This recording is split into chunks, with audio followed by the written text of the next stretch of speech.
മനസ്സിലാക്കുന്നു. ലഹരി വസ്തുക്കൾ അതുപയോഗിക്കുന്ന വ്യക്തിയെ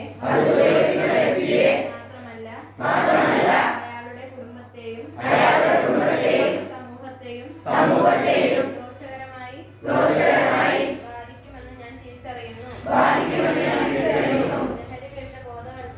ലഹരി വിരുദ്ധ ബോധവൽക്കരണ പ്രവർത്തനങ്ങളിൽ സ്വമേധയാൽ പങ്കാളിയാകും.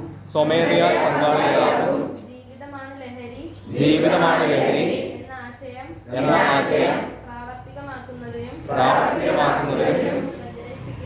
പ്രചരിപ്പിക്കുന്നതിനും ഞാൻ